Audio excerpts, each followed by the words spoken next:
On the evening of April 7th, 1990, 25-year-old Nancy Langert looked at the cardboard boxes stacked up in the living room of her home in Winnetka, Illinois, trying to figure out what else she still had to pack. She and her husband Richard were moving at the end of the month, and Nancy could not wait. She was almost 3 months pregnant, and the new house had a lot more space, including a room for the baby's nursery. But as Nancy scanned the room, she realized there really wasn't much left for her to do.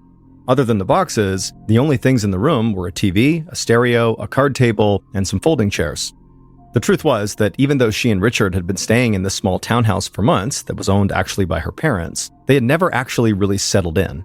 It always felt like it was a temporary place to sort their finances out, after Richard had racked up some serious gambling debt. As soon as the thought of Richard's gambling crossed her mind, Nancy shook her head and then called for her little dog, Pepsi. She heard his nails clicking across the floor, and she picked him up and scratched under his chin, trying to take her mind off of Richard's gambling and their money issues.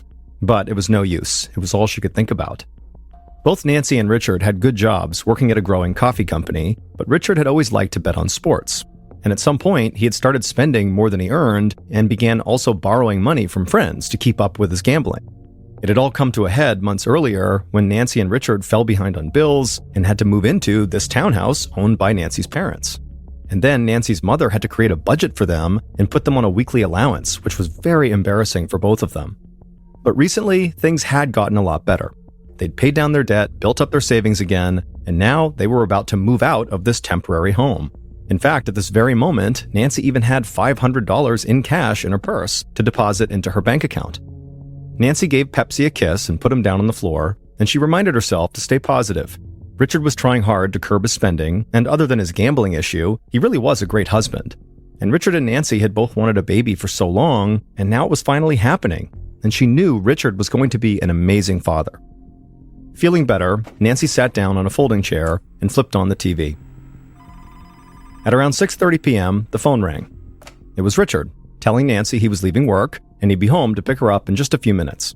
They were celebrating Nancy's father's 60th birthday that night. They had an 8 p.m. dinner reservation, but they were picking up Nancy's parents and sister at her sister's place first. Nancy turned off the TV, picked up Pepsi, and took him upstairs to the bedroom so he wouldn't chew up any of the cardboard boxes while they were gone. After putting him inside, she shut the door gently, walked back downstairs, threw on a coat, and walked outside to Richard's car, shivering in the early spring chill. A few minutes later, Nancy's sister, Jean, opened the door to her apartment with a huge smile on her face. She led Nancy and Richard inside, and then she handed Nancy 2 beautifully wrapped presents that she'd brought back from a recent trip to Ireland. Nancy opened up the first gift and found a gorgeous Irish wool sweater inside. But the other present made Nancy feel like she might cry from happiness. It was a little onesie and booties for a newborn baby. Nancy thanked Jean repeatedly and gave her a big hug. She was so happy. At around 8 p.m., the group got to the restaurant, and Nancy was happily surprised to see that none of her parents' friends were meeting them there. The celebration would now just be with family. It wasn't that Nancy didn't like her parents' friends, though. Some of them had been around for so long that they actually felt like her own family. Like her dad's work friend, Nick Biro, and his wife Joan, who she had totally expected to be there. But then there was this guy, Victor, who was one of her father's closest friends, but he was also rumored to be in the mob.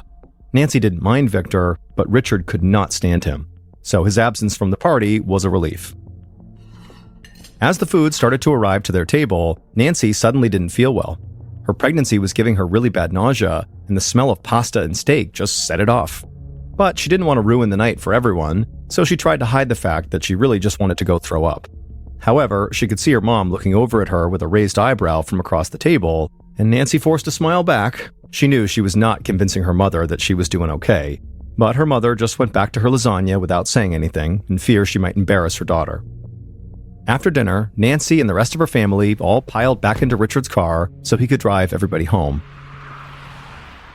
He dropped Nancy's sister Jean off first, and when she got out, Jean gave Nancy a big hug and told her she would see her tomorrow at church. Then Richard dropped off Nancy's parents. However, Nancy's mother paused before getting out of the car.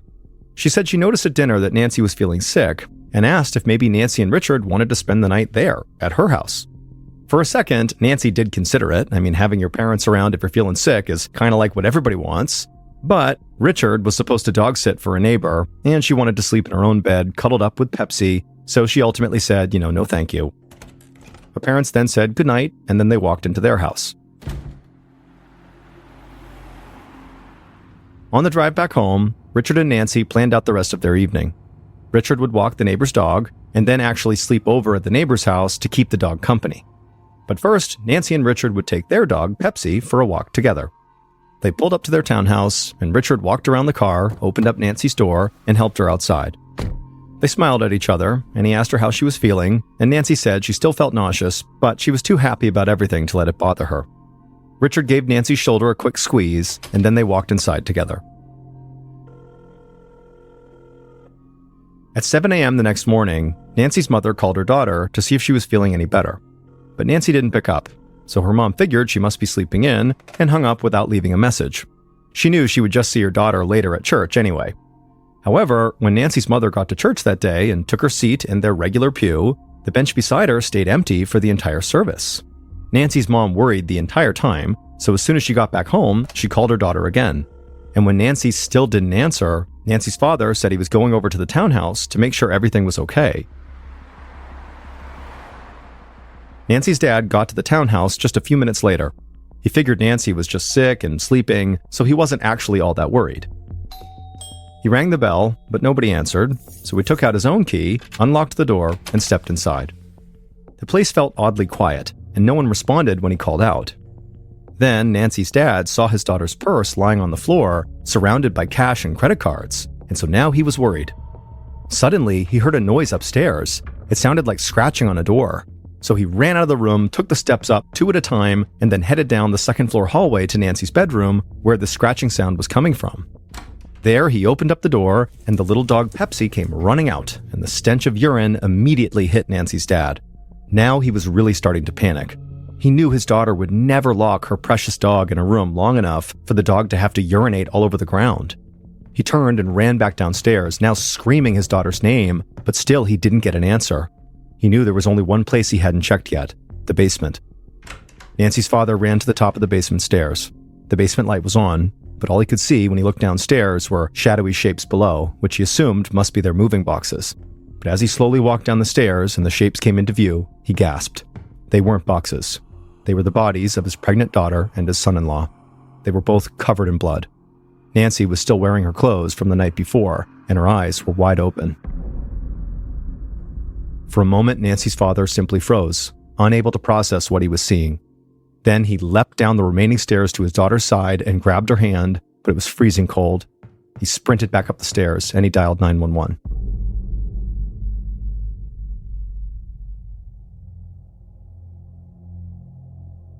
Winnetka Police Sergeant Gene Calvados woke up to the sound of his wife's voice calling him from the other room. He blinked at his clock, which read 6:40 p.m.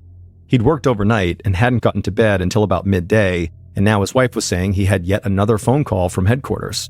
All Sergeant Calvados wanted was just to go back to sleep, but he forced himself to get up and go to the phone because this was his job.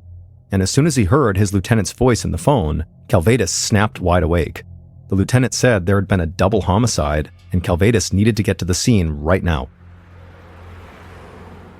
A few minutes later, Sergeant Calvados parked his car outside of Nancy and Richard's townhouse. Calvados had seen plenty of violent deaths in his life.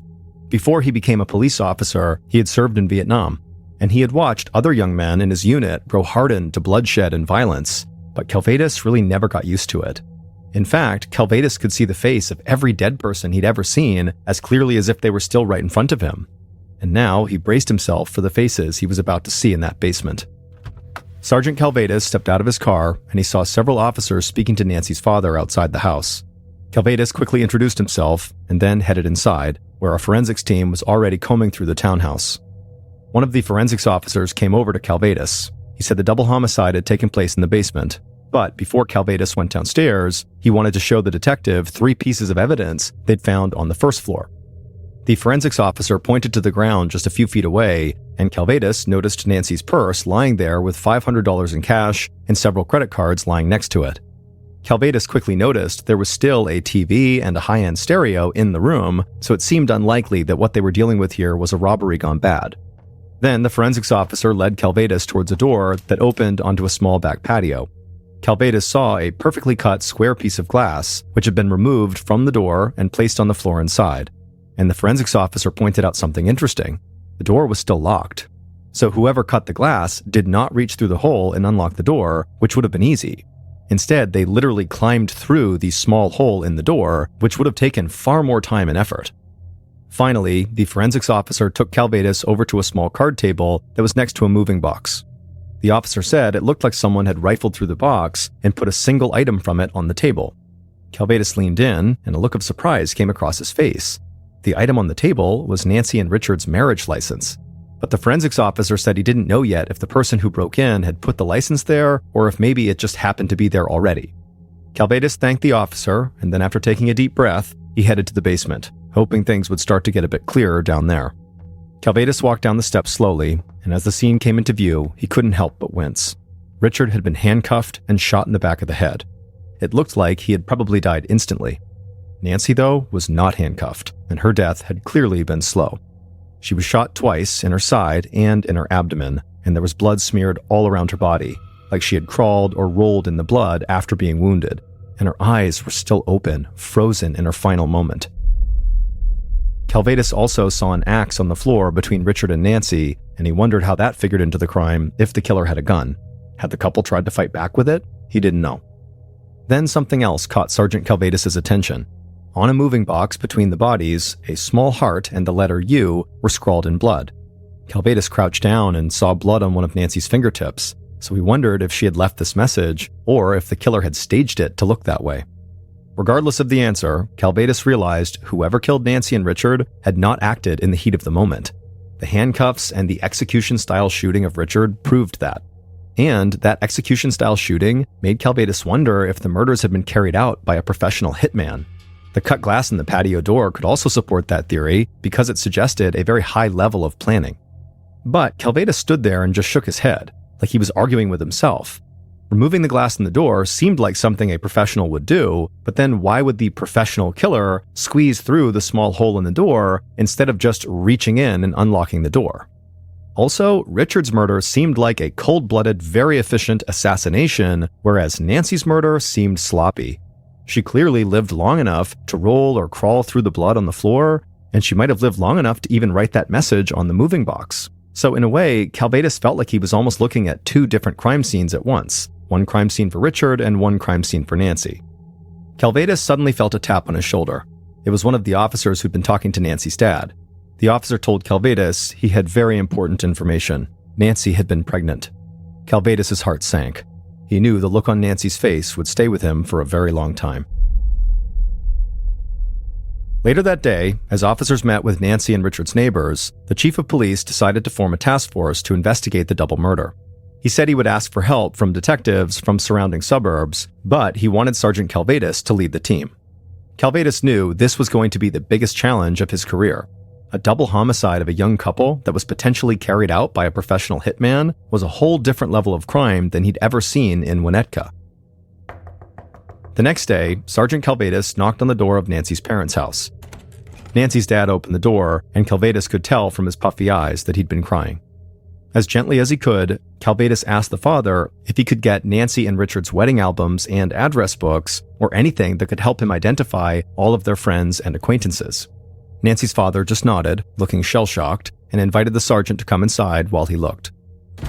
Calvados stepped inside and then sat down on the couch, and Nancy's mother came in. She also had a vacant stare on her face, almost like she literally couldn't process what had happened. Still, almost on autopilot, she politely offered him some coffee, which Calvados said no thank you to. Then, Calvados told her that he was the one leading this investigation, and he really needed her to think as hard as she could about all the people in her daughter's life. Did she know anyone who might want to hurt Nancy or Richard? But Nancy's mother shook her head and said no. And as Nancy's father came in with the things the sergeant had asked for, he also said the same thing. Nancy and Richard were wonderful people with a big supportive group of friends. The idea that either of them had enemies seemed kind of ridiculous. On Tuesday, April 10th, so 3 days after the murders, Nancy and Richard's bosses at the coffee company offered a $10,000 reward for information in the case, and also Nancy's parents matched it. And so tips about Nancy and Richard began to pour in. Phones at police headquarters rang constantly, and before long, the task force was totally inundated. And as Sergeant Calvados sifted through all this new information they were getting, a new and much more complicated picture of the murdered couple began to emerge. A few tipsters alerted the sergeant to Richard's gambling debts and the fact that he very likely owed people money because of his gambling problem. This was a major red flag to Calvados, but the debts themselves actually seemed way too small to be worth killing two people over. However, the tips about Nancy were more promising. Apparently, she had had an affair for more than a year, and her former lover had left town for Georgia just 2 days after the murders. This, combined with the marriage contract left on the table at the crime scene, made Calvados wonder if the killings were retaliation from Nancy's ex-lover for breaking the affair off. Calvados sent detectives down to Georgia to speak with Nancy's former lover, but the man said the affair was far more emotional than physical. Nancy mostly just wanted someone to talk to because Richard was working 2 jobs and she was just kind of lonely. But when Richard got his full-time job at the coffee company, the couple had totally reconciled and they got back to normal. And so this ex-lover said at that point, he also had been ready to move on. And so even though the move to Georgia came so close to the murders, it had actually been planned out for weeks. Calvados wasn't quite prepared to rule this man out quite yet, but he was already finding this case very frustrating. Everything from the conflicting evidence at the crime scene where, one murder is well planned and the other seems sloppy, and, the glass, why did you climb through and not unlock it by reaching through, to the contradictory stories about the victims seemed to pull him in very different directions. Meanwhile, rumors of hitmen and criminal syndicates began flying all over town. There was a bike path that ran behind Nancy and Richard's house, leading basically all the way to Chicago, and residents became convinced that a Chicago mobster must have been the killer, and they must have used that path to travel in and out sight unseen. Calvados did not necessarily buy that, but he got a tip that a close friend of Nancy's father, a man named Victor, supposedly had ties to the mafia. So Calvados began digging. However, he struggled to find anything useful. At least on the surface, Victor looked like an upstanding businessman. So Calvados was not any closer to nailing down a primary suspect.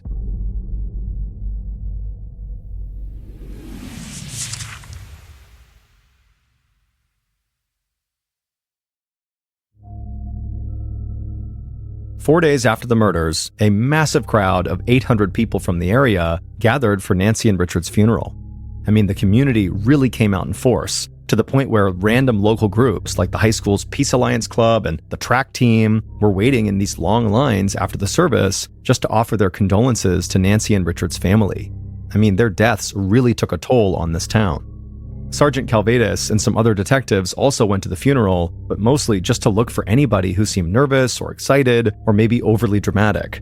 But all they found was a large group of people trying desperately to understand how something this horrible could have happened. After the funeral, Calvados went back to the station. He was on his way to his office when a lieutenant stopped him to tell him that somebody was there to see him. The lieutenant took Calvados to a very nervous-looking couple who said they had a tip about Nancy's sister, Jean. Jean was a lawyer, and she was heavily involved in political issues in Ireland. At that time, Ireland was in the midst of a violent period known as the Troubles. The Troubles were clashes between Protestants and Catholics over control of Northern Ireland, and there were regular shootings, car bombings, murders, and kidnappings. And Jean was not neutral. She provided legal aid to members of the Irish Republican Army, or IRA, which was the Catholic organization blamed for many acts of violence. The couple also told Sergeant Calvados that Jean had received a threat that if she returned to Ireland, she would be injured or maybe even killed. But despite that threat, Jean had gone back to Ireland very recently, and when she had arrived home, she showed up with gifts for Nancy and the baby just 3 days before the murders. The sergeant listened quietly, but inside, he was practically jumping out of his skin. This was the best lead he'd gotten so far. Maybe, he thought, somebody was hired to kill Jean, but killed Nancy and her husband by mistake. Or maybe they killed Nancy on purpose just to hurt Jean. It was not unheard of during the Troubles for innocent family members to be targeted for political revenge. And so, after speaking to this couple, Calvados got on the phone and called Jean into the station. Later that day, Calvados sat down across a table in a small interview room with Jean, and he could tell right away she was completely unlike any suspect he'd ever questioned before. Jean was unusually confident for somebody who was about to be questioned by a homicide detective. She sat up perfectly straight and calmly looked Calvados right in the eyes, without fidgeting or tapping her fingers or shifting around in her seat. Calvados asked Jean some basic questions about her job, and she was quite helpful. But then, the sergeant mentioned the threat that had been made on her life because of her work in Ireland, and also this theory that maybe a hired killer took out Nancy either by mistake or for revenge. At this point, Jean's demeanor totally changed. She went from cool and collected to sharp and visibly angry. She said it was ridiculous to imagine a gunman could confuse Nancy for her. They looked nothing alike. And the idea that someone would kill Nancy to get back at Jean was even more outrageous. Jean insisted that her job in Ireland was mostly human rights work and not worth killing her over, let alone her sister. Jean leaned forward and looked Calvados dead in the eyes and told him he was really stretching with that theory. Calvados was genuinely surprised. This was not what he was expecting, and he wasn't sure if Jean's reaction was fueled by righteous indignation at questions she truly considered unfair, or anxiety and guilt at the idea that she might have played a role in putting her sister at risk. But the sergeant pressed on, and he asked Jean for the names of every person she had visited the last time she was in Ireland, along with all of her work associates there. Jean turned red and yelled at the sergeant that none of this had anything to do with her sister's murder. She said Calvados was not getting anything from her, and then she stood up and stormed out of the interview room.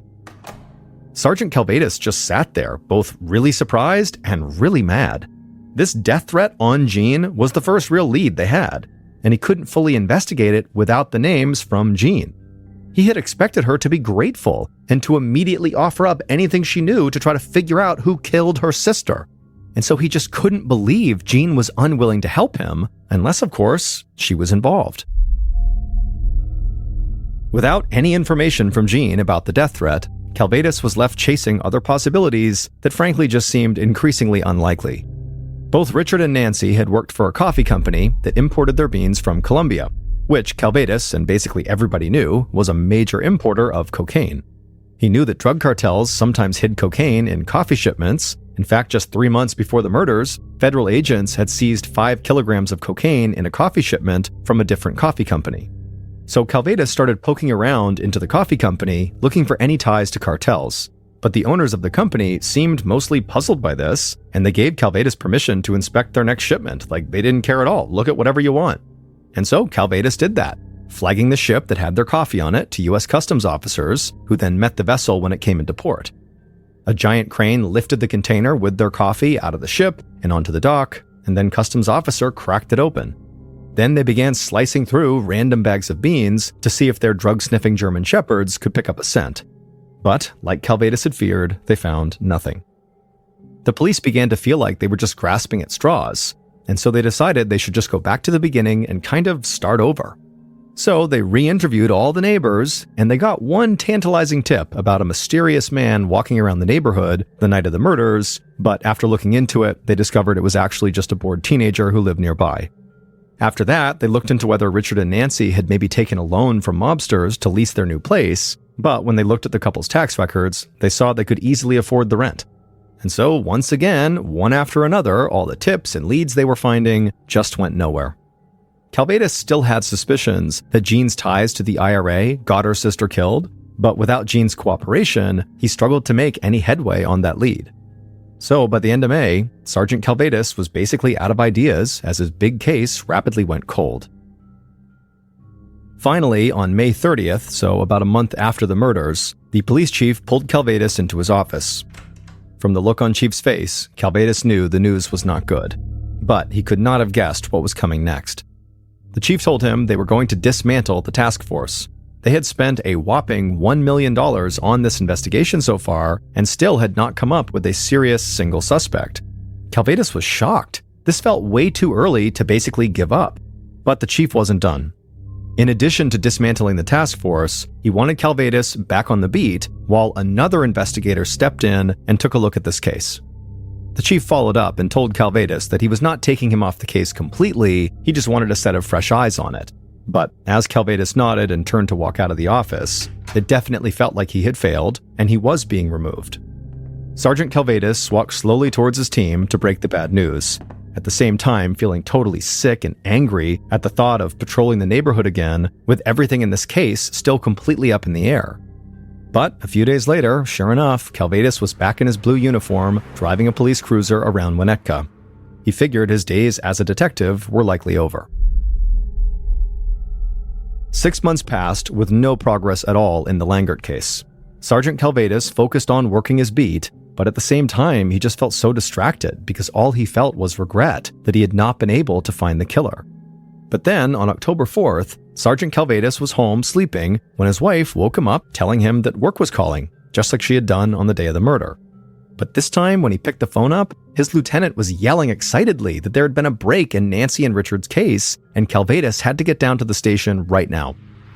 Calvados was so excited, he rushed out of bed, he jumped into his car, and he sped to the station. But when he got there, he found the supposed break was just a kid, and not a very tough-looking kid either. It was a skinny high school senior who had arrived at the station with his girlfriend for moral support, asking about the witness protection program. Calvados had to keep himself from rolling his eyes. He wondered what this kid could possibly know about a brutal double homicide. And at first, when the kid began talking, his story, predictably, sounded unbelievable. The kid said he somehow knew the killer, and the killer had supposedly confessed everything to him in unbelievable detail. But as he began walking Calvados and the other detectives through what he knew, Calvados realized this kid was telling the truth.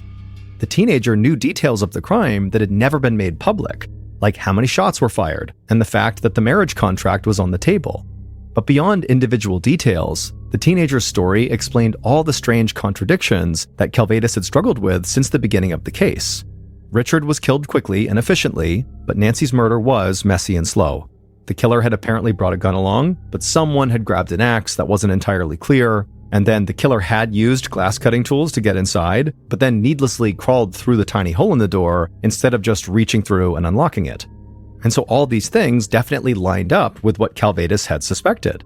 Calvados had never been able to figure out if the killer was a professional hitman or a sloppy amateur, but now, as the sergeant listened to this kid talk, it seemed like the killer might have been a little bit of both.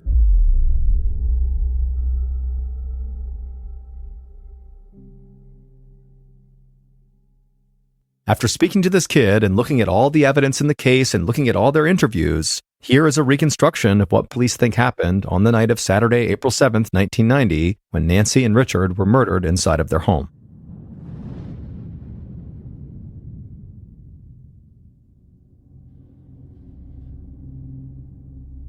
The killer arrived at Nancy and Richard's townhouse while the couple was out to dinner. The killer had been preparing for this moment for months. They approached the patio door from the path that ran behind the house. They didn't even bother trying the doorknob. Instead, they pulled out a glass cutter to remove a section of the sliding patio doors.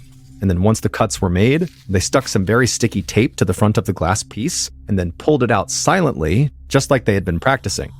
Then, once it was out, instead of reaching through and opening the door, the killer crawled into the house through the hole and then waited.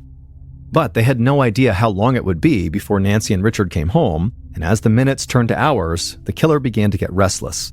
And so they just started wandering around the house sort of aimlessly, rifling through random boxes that were sitting around. And it was there that the killer found Nancy and Richard's marriage contract. They began to read it, but it was mostly legal jargon, so they just placed it on the card table near the box they'd dug it out of. But the longer the killer waited for Nancy and Richard to come home, the more impatient they got, and the more nervous. And so they ultimately just turned on a light and then sat on a chair in the shadows with their gun on their lap. They had a hood pulled down low, but they thought the light shining from behind them would help hide their face even more. Then finally, sometime after 11 p.m., the killer heard voices and then the key in the door. Nancy and Richard walked inside, but they were so caught up in their conversation, they didn't even notice the killer sitting there. But then the killer spoke and told them to be quiet and closed the door behind them. The killer could instantly see how startled Nancy and Richard were. The killer then raised their gun, and Nancy and Richard's surprise quickly turned to fear. The killer loved it. The killer demanded Nancy hand over her purse. She said she didn't have any money, but the killer demanded the purse again, and so Nancy threw it to the killer, and everything inside of it fell out onto the floor, including the stack of cash totaling $500. Nancy started stammering that she'd forgotten about the money, and Richard urged the killer to just please take the cash and go. She wasn't trying to lie to you. But the killer, who acted totally offended at the idea that they were hiding things from him, was not actually here for their money. They didn't care. The killer, still aiming their gun at Nancy and Richard, reached into their pocket to pull out handcuffs. But as they fished around in their pocket, they began to curse. In their excitement about this night, they'd only brought one pair of handcuffs, not the two they actually needed. But Richard was clearly the bigger threat. He was a tall, athletic guy, So the killer gave the cuffs to Nancy and told her to handcuff her husband. As Nancy handcuffed Richard's hands behind his back, she began to plead with the killer. "Please don't hurt us. I'm pregnant." Something about Nancy's plea hit the killer hard, and they could feel their hands begin to shake. Suddenly there was a noise upstairs, and the killer accidentally pulled the trigger, shooting a bullet into the baseboards. But the killer quickly realized that the noise was just the dog, closed in the upstairs bedroom, barking at something. Still, the killer felt like their plan was now quickly falling apart. Things were already going so wrong. The killer started to lose their nerve, and they thought about sparing Nancy and Richard. So the killer told the couple to go to the basement, and then once they were down there, the killer would lock the door and just leave. And so the killer directed Nancy and Richard to the basement stairs at gunpoint, and no one said a word. But as Nancy and Richard descended the stairs and then reached the bottom of the stairs, Nancy suddenly turned around and looked at the killer. And the killer knew from her surprised look on her face that she had seen the killer's face. The light was better down there, and the hood did not disguise the killer enough. The killer knew Nancy would be able to identify them. And so now the killer had a choice to make. Let them live and face the consequences, or follow through with the plan. But before the killer could decide, Richard made a desperate move. With all his strength, he snapped the cheap handcuffs, jumped at the killer, and smashed his own head against the killer's head. Almost instinctively, the killer just fired the gun, and it hit Richard right in the back of his head. Richard crumpled to the floor. Nancy rushed to his side, screaming, then looked back at the killer, whose gun was still raised. Nancy shouted, "Not again, no!" and covered her face as the killer took a shot at her. The killer turned and ran up the stairs, but as they got to the top, they looked back. Nancy was still alive and moving. The bullet had only hit her in the elbow. The killer knew at this point they had already come this far, they had to go back. So the killer raised their gun again and pulled the trigger one more time. The bullet hit Nancy and lodged in her pregnant stomach. She collapsed to the floor, and the killer turned and ran out of the basement. But after the killer left, Nancy was still alive. Barely. She tried to climb up the stairs, but it was a struggle. The coat she was wearing was quickly filling with blood, weighing her down. And so with an enormous effort, she managed to pull off her jacket, but as she looked up the stairs, she knew it was just too much. She would never get up there. So Nancy turned and dragged herself over to the basement shelves and grabbed the nearest thing she could reach, the axe. And then with the axe, she banged on the shelf, hoping that the noise would get somebody's attention, but nobody came to the rescue. And so with her last bit of strength, Nancy dropped the axe, dipped her finger in her own blood, dragged herself over to a moving box on the floor, and drew a heart and the letter U. She looked at Richard, hoping maybe there was a small chance he would live and see her final message. "I love you." And then Nancy took her final breath.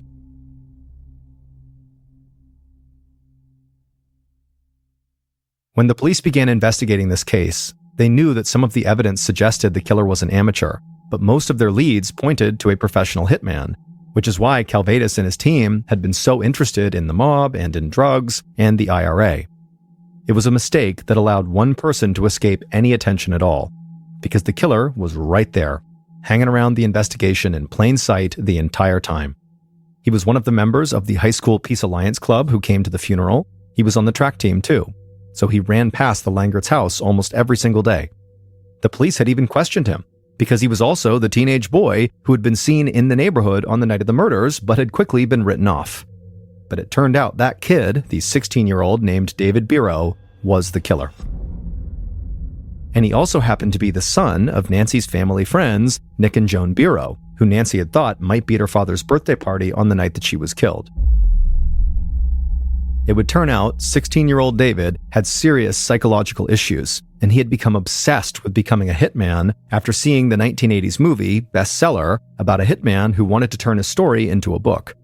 The idea of killing people excited David, and he had actually already tried to do it at least once before.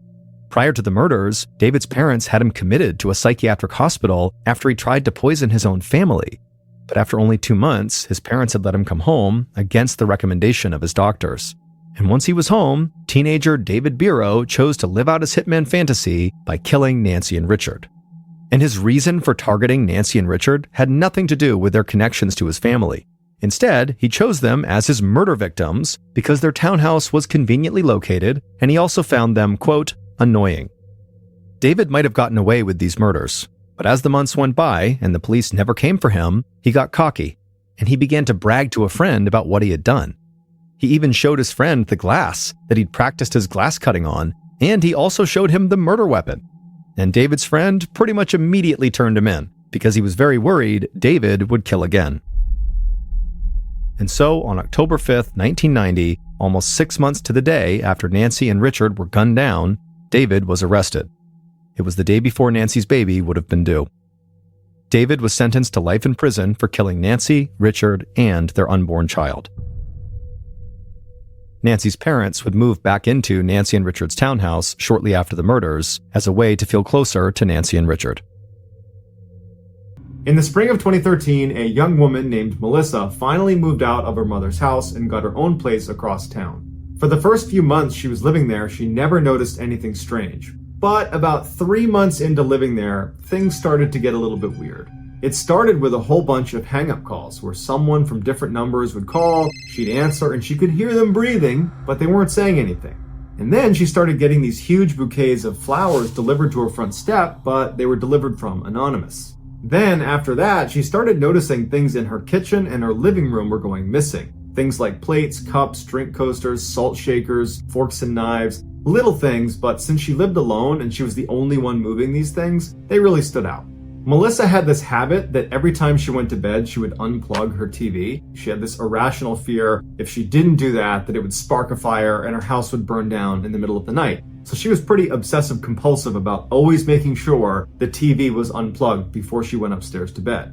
And so one night, around the same time she's getting these hang-up calls and there's flowers being sent to her door and things are going missing, she unplugs her TV and she goes up to bed. The next morning she gets up and comes downstairs and the TV's plugged in again.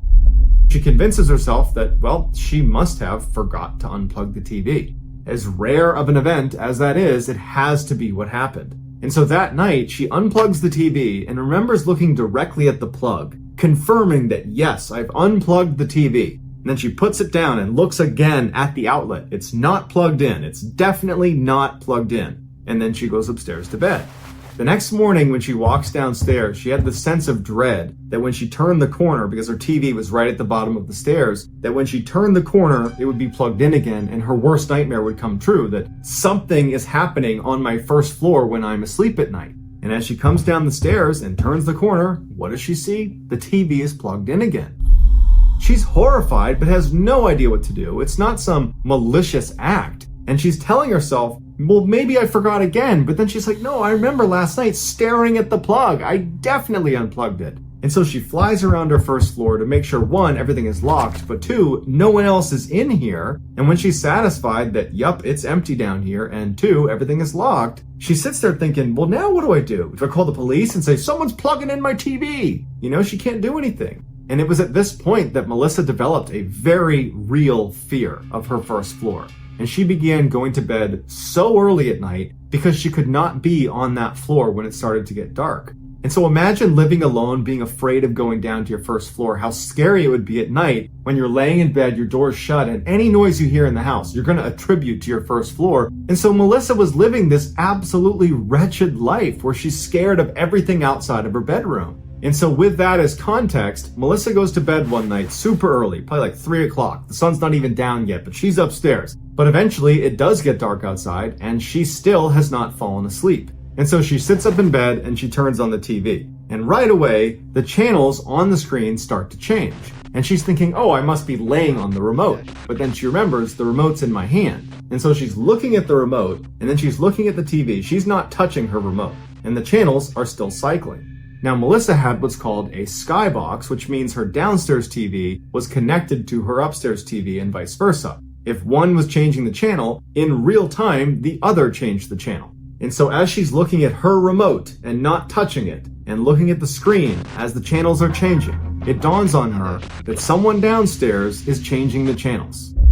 And so frozen in fear, all she can think to do is turn off her TV because that's the one function that does not have any impact on the other TV. So she turns the TV off. And so in total darkness, in a house she's already terrified of, she is straining her ears to try to hear some sign that this is either something, someone's down there flipping through channels, or this is nothing, and I just happened to turn the TV on when the skybox was malfunctioning. And as she's sitting there, all she can hear is her own breathing, and she can feel the pounding of her heart in her chest. But she doesn't hear any sounds in her house. She doesn't hear the TV on. She doesn't hear footsteps, doors opening, none of that. It's silence in the house. So after what probably felt like an eternity, she just grabbed the pillow and clutched it in front of her and put her head into the pillow and just laid like that until she eventually fell asleep. The next morning when she gets up, the sun is out and it's this huge relief because suddenly, with the sunlight pouring in the windows, it was like the house wasn't scary anymore. And she's telling herself, you know what, that had to have been just some anomaly with the skybox. I bet I go downstairs and the TV's unplugged. And so she goes downstairs and the TV is unplugged. And so that for her kind of confirms that, okay, the paranoia is getting to me. I'm losing my mind a little bit. I gotta tell someone what's going on. And so as it happens, that day she was going to a family birthday party. And so when she gets there, she pulls her older brother aside and says, here's the strange things that are happening in my house with the skybox and all this. And at first, he looked at her like, really? This is what's going on? You're seeing ghosts in your house? But when she really focused on the specific things that were happening, like the plug going back into the wall 2 separate times, and then the skybox thing. So the TV is kind of wrapped up in the weirdness that's been happening in her house and the missing items in her house. And so for the brother, it all kind of added up to, okay, this does seem a little bit weird. And he offered to live with her for a few days and just see it for himself. And as they're talking, their younger brother happens to walk by, overhears the conversation and says, oh, I'll stay there too. For 4 days, the two brothers lived on the first floor of Melissa's house, and they don't see anything, they don't hear anything, it's completely ordinary. And Melissa at first was reassured, but then started to think, does that mean whoever's been doing this stuff is watching my house really closely and knows that I have, protection at my house right now and they're staying away? Does that mean I'm being watched really closely? And so finally, when her brothers are getting ready to leave after the 4th day, she was practically begging them to stay. She couldn't stand the idea of staying in this house. Her brothers reassured her that she had nothing to worry about, but if she experienced anything weird, anytime, any day, just call or text and they would be there in a heartbeat. Although she did not feel reassured, it was starting to get late, at least by her standards. It was like 3 o'clock, so the sun's getting close to going down, so she needs to go upstairs. So she goes back in her house and does like 20 trips around her house to confirm everything is shut, everything is locked, no one's in the house, everything is safe, and then she goes upstairs to bed. But like most nights, she was so scared of everything outside of her bedroom door that she couldn't sleep. And as she's laying there in utter silence in her room, she hears the unmistakable sound of her back door opening. And she hears footsteps walking through her first floor, and then she hears the TV turn on, and her brothers have been watching her TV last, and they had the volume set really, really high. So as soon as the TV went on, it blared all through the house. And immediately the TV turned back off, because whoever turned it on knew that that was going to wake up whoever was in the house. Melissa doesn't know what to do. Before, whatever the heck was happening in her house was a little bit subtle. It was like she had to think about what she was hearing to confirm it was actually happening. Now, this person is just strolling into her house in the middle of the night and flipping on the TV and blaring it through the house. And so she immediately is like, oh my God, what do I do? And she picks up her phone and she calls her brother. Then he picks up right away and she goes, someone is in the house right now. The brother's like, I will be there in 10 minutes. Do not leave your bedroom. Don't do anything. Stay on the phone with me. So Melissa's shaking out of fear, and she gets up as slowly as she can, and she walks over to the window to get as far away from the door, which was locked, as she possibly could. And she's glancing out the window, waiting to see her brother pull up as she listens for any sign that this person downstairs has begun walking upstairs. Finally, Melissa sees out of the corner of her eye her brother's car pulls up across the street, and he, along with her younger brother, hop out. They run across the street towards her house. They hop over the fence, and they run down the alley between her house and her neighbors, and they go towards the back out of sight. She's still on the phone with him, and she's saying, do you see him? Do you see him? Do you see him? Do you see him? And he says, hold on. He goes to the back of the house where he knows you can look in and basically see the whole first floor. And as soon as he gets to that spot where she's expecting him to give her a report, and he pauses, there's silence on the phone, and she goes, what do you see? And he says, okay, yep, there is someone in your living room right now. I'm going to hang up and call the police, and I'm going to call you right back. Now, Melissa knew what she heard was very real to her, but to have it confirmed by her brother right now took this to a whole nother level of fear. Now she's legitimately fearing for her life. There is a person, an intruder in my house right now, confirmed. They are right downstairs, and they've been coming into my house probably for weeks. And so her brother hangs up the phone and begins calling the police. Meanwhile, Melissa is just standing in this room, horrified, as she listens to a stranger walk around the first floor of her house. But because she was hearing the footsteps clearly downstairs, she decided she would just walk over to her door and look through the keyhole, which was oversized on her door. And if you looked through it and over to the left, you'd actually look downstairs to the first floor. You'd only see a sliver of the first floor. And so very carefully, she walks her way over to the door. And as she kneels down to look through the keyhole, her phone rings. It was in her pocket and it wasn't on silent. It was on loud, and it was her brother calling back. And she kind of fumbles for her phone. She drops it on the ground. It's still ringing. And she finally silences it. And then reflexively, she pokes her head back and looks through the keyhole. And standing at the bottom of the stairs, looking up at her, is a man with a hat pulled over his eyes who's clearly heard the sound. And he begins walking up the stairs. She's falling over backwards, screaming at the top of her lungs to get her brothers inside. She hears them come charging inside. She hears this epic struggle on the stairs, and she hears this person who's in her house, because it was a voice she didn't recognize, screaming, "I'm sorry, I'm sorry, I'm sorry." And then it's quiet. And so she opens that door because she wants to help if she can. And she looks and she sees her brothers have this man pinned on the stairs. He's not moving. And she sees her younger brother is holding something. And he holds it up to her and he just shakes his head, and it's a frickin' knife. And then she puts it together that the stranger in her house was carrying this knife. And before she can even take that information in, the older brother takes the hat off of this guy, and it's their mother's ex-boyfriend from 10 years ago. The same one they all believed had an inappropriate attraction to Melissa. Police show up and take him away, and he quickly admitted to sneaking into her house for months. They don't know how he got in, and he would never tell them, but he admitted that, yep, I was breaking in almost every single night. But he never gave a good reason why. He just started doing it.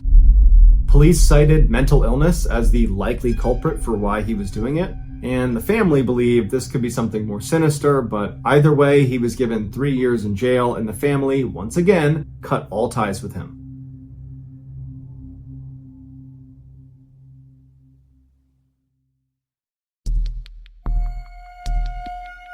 Our next story is called The Shaman.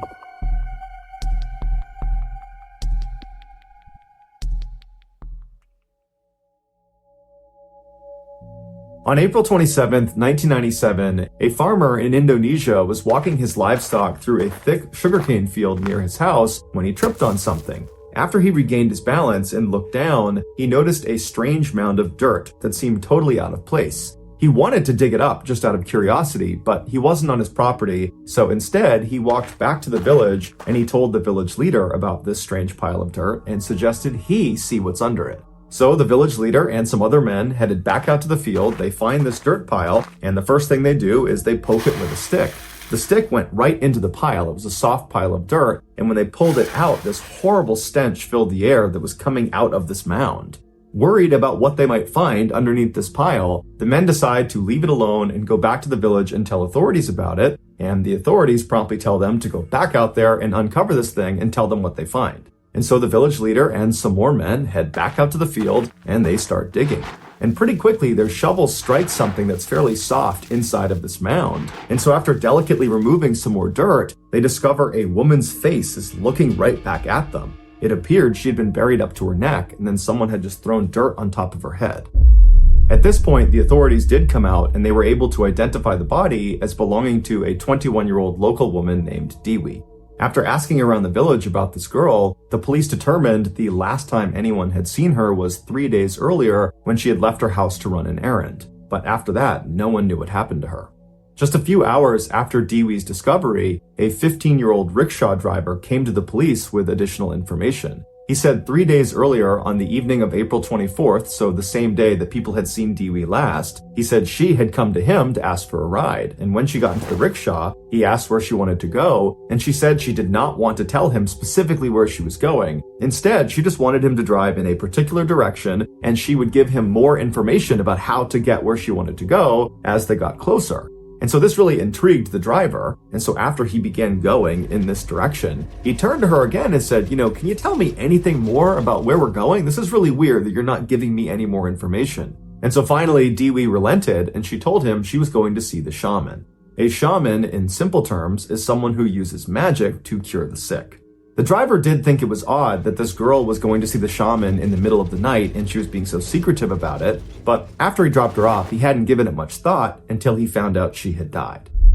The police approached the shaman, who was 45-year-old Ahmad Siraji, and they asked him if he had been with Dewi on the night of April 24th. Initially, Siraji said no, he had not been with her and he had no idea what happened to her. But after police searched his house and found Dewi's belongings inside, Siraji said, "Okay, I've been lying and I have a confession to make." And he would very nonchalantly tell police that not only had he killed Dewi, he had also killed dozens of other women the same way and buried them in the sugarcane field. And so the police went out to the field and started looking around, and they found all these mounds of dirt all over the place, and under them were women buried up to their neck. After the excavation was all done, the police believed they found the bodies of 42 different women, but truthfully, that was just a guess. They believed there could be more. During his trial, Siraji explained in detail why he did the things he did. He said back in 1986, so 11 years earlier, he had this vivid dream where his deceased father came to him and instructed him to drink the saliva of 70 women, and if he did that, he would become immortal. When Siraji woke up, he didn't chalk up this experience as just a strange dream. He believed he had just had a real interaction with the spirit of his dead father, and so he decided he would do as he was told.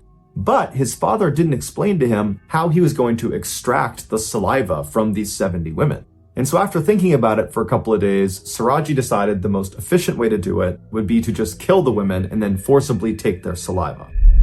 To find his victims, Siraji began telling people in his village that he had supernatural powers, that he was able to grant women specifically everlasting beauty and riches. And many people believed it. And so as this rumor spread not only around his village, but to surrounding areas, lots of women heard about it and came to him and requested his services. He would tell them to come back later that night when it was totally dark and to not tell anyone where they were going. Once they arrived, they would come inside of Siraji's house and they would pay him a fee that was roughly equivalent to $300. And then he would tell them he needed to perform a ritual to give them their beauty and their riches. And so they would leave his house, they would cut through a cemetery, and they would enter into that sugarcane field, and they would walk for a while until Siraji stopped them. And he would hand the woman a shovel and he would tell her to dig a hole in the ground. And he would assure her this is part of the ritual. And so he would stand there as she dug the hole until it was about waist deep. And then he would tell her to get in the hole and put her hands by her side. If she was at all nervous, he would just reassure her again that this is all part of the ritual, that lots of people have done this before, that it's totally safe. And so she'd get in the hole, she'd put her hands by her side, Siraji would take the shovel and he would fill the hole back in until she was completely immobilized. And then at this point, Siraji would pull out a cable, he would wrap it around their neck, and he would strangle them to death. And then once they were dead, he would pull their body out of the hole, and then he would forcibly extract their saliva. And then after that, he would take the shovel again and dig the hole a little bit deeper, and then he would put the body back inside the hole, making sure their head was still sticking out of the ground. And he would orient them so their face was looking towards his house, because he believed having these women constantly looking at him at all hours of the day gave him more power. He said as for Dewi, when she first came to his house and she had paid that fee, she was worried about leaving and going and doing this ritual. It scared her. And so Siraji told her to wait, and he went into the other room where his wife was, and he told her that, hey, I'm gonna go kill this girl and I need your help. I need you to calm her down. And his wife, who had no idea her husband was a mass murderer, just immediately went along with it. She came back into the room and she assured Dewi that everything was totally fine. They had done this before. It was all going to be perfectly safe. And she even said she would come with them to do this ritual. And so at this, Dewi was much more calm and she agreed to go. And so the trio left the house. They went to the cemetery, out to the field, and then only 2 people came back. Siraji was executed in 2008 by firing squad, and his wife was sentenced to life in prison.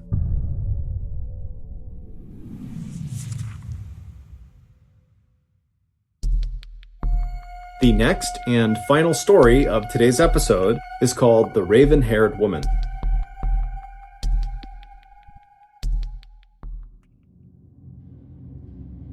In 1889, when Karl Tanzler was just 12 years old and living with his family in Dresden, Germany, he had a very strange dream.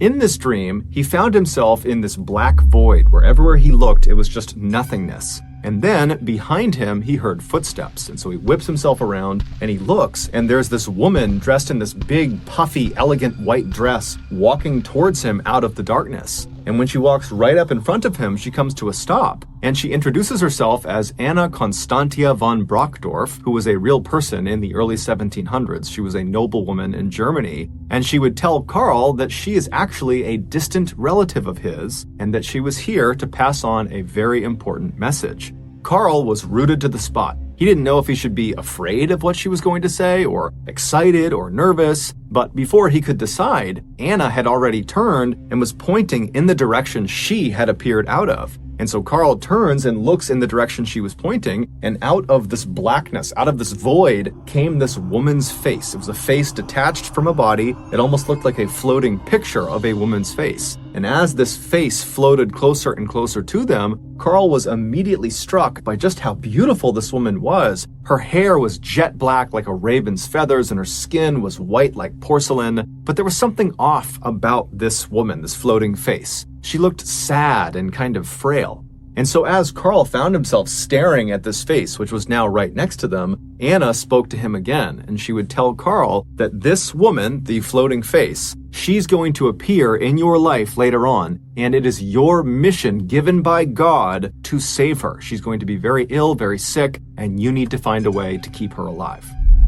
Then Carl, in real life, woke up. And immediately he was struck by just how visceral that dream had been. It really felt like that had just happened to him. But after a few moments, it seemed like, okay, that was just a dream. But unlike other visceral dreams he had had in the past, this one did not gradually fade from his memory. Instead, over the course of that day, the memory specifically of the raven-haired woman's face really seemed to become more clear and more concrete in his mind, to the point where at the end of that day, he could easily remember exactly what she looked like. Over the following days and months and years, Carl periodically would have this same dream, this same vision of his distant relative Anna, who would come out of the void, and she would remind him to be on the lookout for this raven-haired woman when God sent her to him. But despite these constant reminders in his dreams, and Carl being ever vigilant to look for this raven-haired woman in real life, he never actually found her. He never met this woman he was supposed to save. Fast forward to 1926, Carl was 39 years old. By this point, he had gotten married, not to the raven-haired woman, but instead to a local woman in Dresden. And the pair had had 2 daughters together, and they lived a simple life. And, by and large, Carl seemed rather content and happy with his life. However, secretly, he was a little disappointed that these dreams, these visions that he was having of Anna and the raven-haired woman, that they had not come true, that it really had just been a dream. That year, due to an economic downturn in Germany, Carl and his family left Germany and emigrated to the United States, where they believed there would be better opportunities for them. And when they arrived in the United States, they settled in Central Florida. But within a year, Carl and his wife had a severe falling out and they split up. And so Carl would leave the family home in Central Florida and he would resettle several hundred miles south in Southern Florida in a town called Key West. And it would be in Key West that Carl would get a job as an X-ray technician at a local hospital. And it would also be in Key West that Carl's life would change forever. Less than a year after settling in Key West, Carl was at the hospital going about his day when an older woman walked into the office and she said to Carl that she was there to get her daughter, her 21-year-old daughter, an x-ray of her chest because her daughter apparently couldn't stop coughing and they were concerned about it. And so Carl began doing the paperwork with the mother when suddenly the daughter came into the office. And as soon as Carl saw her, he knew immediately that she was the raven-haired woman from his dreams. She walked in and she sat down in a chair and Carl just stopped what he was doing and stared at the daughter. And then he kind of broke out of it and turned his attention back to the mother and he said to her, "Ma'am, don't worry, I will do everything in my power to save your daughter's life." Now, the mother didn't know what was wrong with her daughter, and so this was both really helpful that this man she was talking to was so willing to help, and also kind of ominous that he was already insinuating that she could be dying. But either way, the mother said, "Thank you very much, we really appreciate that." And so Carl and the mother, they finished their paperwork, and then Carl quickly left from behind his desk and hustled over to the daughter, and he introduced himself and he reiterated that she was in good hands. And the daughter was a little bit weirded out by this, but she was polite and said thank you, and she said her name was Elena. And so Carl would take Elena and bring her back and give her the x-ray, and unfortunately he would discover through this x-ray that she had tuberculosis. Today, that disease is easily curable, but at the time, that was a death sentence. When Carl saw this, though, in a weird way, it almost made him happy because this was another indication that, this really was the raven-haired woman from his dreams. Not only did she look the part, but she also had arrived in desperate need of help. And so now Carl needed to find a way to save her. Even though he was just an x-ray technician, he was not a doctor, and so he had no clue how to begin to treat tuberculosis. But that didn't stop Carl. Over the next year, Carl would be in touch with Elena and her family on a near daily basis, updating them on all of the new techniques to fight tuberculosis that he was doing all this research on, and he would tell them about experimental procedures and drugs they could try, even sometimes paying out of pocket for them to go try them. He would also bring Elena into the office as often as he possibly could to x-ray her again and again and again to see if perhaps she was making good progress. But unfortunately, over the course of that year where he was doing everything he could, it just didn't work. The disease ravaged Elena's body, and on October 31st, 1931, so roughly a year after Carl had first met Elena, Elena would unfortunately pass away. Elena's family was devastated by this, but their grief didn't even compare to Carl's grief. It was like Carl had lost his life too. He couldn't believe he had failed his mission and let the raven-haired woman die. When it came time to bury Elena, Carl said, "Let me pay for the most elaborate gravesite we can possibly make. Let me set up a mausoleum for her." A mausoleum is an external building that sits in a cemetery that effectively serves as a kind of shrine to the deceased. And so her family, they understood that Carl had become very, very close with Elena, although they didn't fully understand the relationship, but they did understand she meant a lot to him, and so they agreed to let him do this. After Elena was buried inside of this small temple that Carl had built for her, Carl began spending virtually all of his time kneeling inside of it, crying and begging for Elena's forgiveness. Elena's family was well aware that Carl was doing this, and at first they kind of just let it happen. But, after several months, they began to tell Carl, you really need to let her go. You need to begin to move on. But Carl refused. In fact, over time, he only became more and more obsessed with Elena. Finally, after 7 years of Carl doing this, Elena's family decided, enough is enough. He really needs to stop making her loss all about him. It's not his loss, it's our loss. We're her family. And so the family decided the only way to kind of get Carl to stop doing what he was doing is to demand he give the key back that gave him access into the small area inside of the mausoleum. So one night, Elena's sister, whose name was Florinda, decided to go over to Carl's house unannounced and confront him and get the key back from him. And so she hopped in her car and she drove over to his property. His house was kind of set back off the road behind some trees, and so you had to drive down this kind of winding driveway to get to it. And so Florinda turned onto his driveway and she began driving. And when his house came into view, the first thing she noticed was a number of the windows on the first floor were all lit up. Clearly, Carl was home, and as she's driving towards the house, she's just looking in these windows, and for a second, she sees Carl, and he's very elegantly dressed in a suit or a tuxedo, and he's ballroom dancing with this woman who's also very elegantly dressed as well. And for a second, Florinda considered turning around and not disturbing him, but then she thought, you know what, this has been going on for so long, I just need to get this over with. And so she drove her car and stopped in front of Carl's house. She hopped out, she walked up onto his porch, and she knocked on his front door. Inside, she could hear music was clearly playing, but just a few seconds after she had knocked, the music was cut off, and then no one came to the door. And so Florinda knows there's people inside this house, and so she knocks again, but again, there's no movement in the house. It's just silent, as if the people inside are pretending not to be there.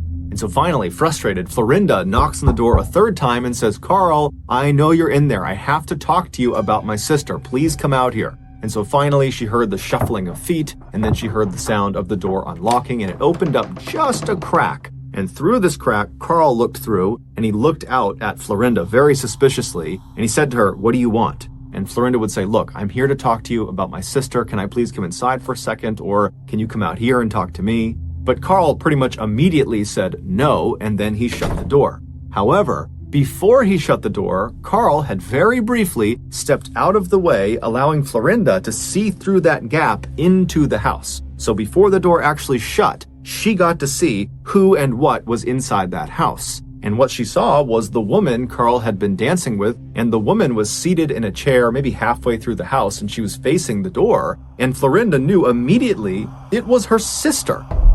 And so she's standing on the porch having no idea what to make of what she's just discovered. And so feeling kind of overwhelmed, she just kind of staggered off the front porch, she turned around, she ran into her car, and she drove off to tell the police. When the police came back, they knocked on the front door and they demanded that Carl let them see the woman he was there with. And so at this point, Carl knew the gig was up, and so he opened the door and he allowed them to come inside. And when the police went inside, they saw the woman he was with, and sure enough, it was Elena. However, Elena was deceased and had been for 7 years. After her death, Carl said he was able to talk to her inside of her mausoleum. And so that was why he was going back there every single night, because he and Elena were spending time together. And then at some point in 1933, so 2 years after Elena has been dead and buried, Carl would say she told him while he was visiting her mausoleum that she didn't like being in the mausoleum and that she wanted to come back with him and stay at his house. And so the following day, Carl had shown up with a child's wagon, and he pulled her out of her coffin, pulled her out of the mausoleum, put her corpse in this wagon, and wheeled her back to his house. He had continued to go to the mausoleum every night for the next 5 years just to keep up appearances, but Elena's body never went back inside of it. She would stay at his house, where he painstakingly attempted to restore Elena's very badly decomposed body to its original form. He strung piano wire through her entire body, connecting all of her bones together to keep her skeleton intact. He replaced her eyes with glass eyes, and he began rubbing the special wax all over her skin. He also stuffed her insides full of rags in order to give her a full, natural look, and he constantly sprayed her with perfume to reduce the smell.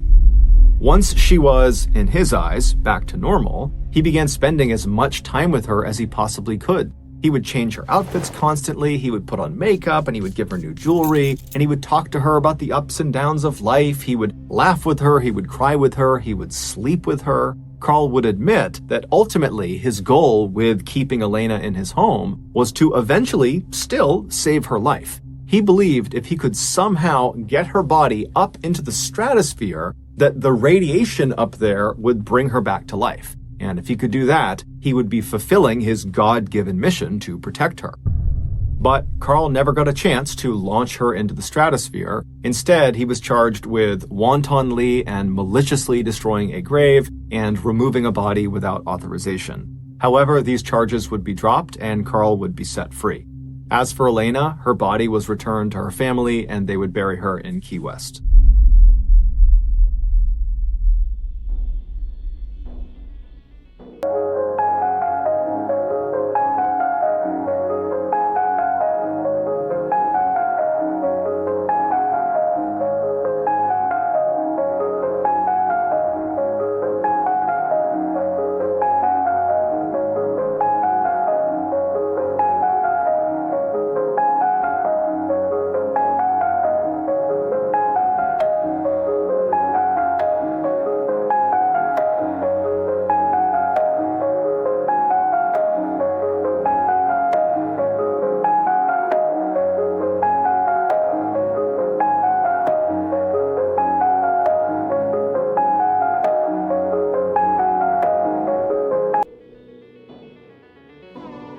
Thank you for listening to the MrBallen's podcast. If you got something out of this episode and you haven't done this already, please secretly use the Amazon Music follow button's toothbrush to clean a dog's teeth and then just put their brush back. This podcast airs every Monday and Thursday morning, but in the meantime, you can always watch one of the hundreds of stories we have posted on our main YouTube channel, which is just called MrBallen's. Consider donating to our charity. It's called the MrBallen's Foundation, and it provides support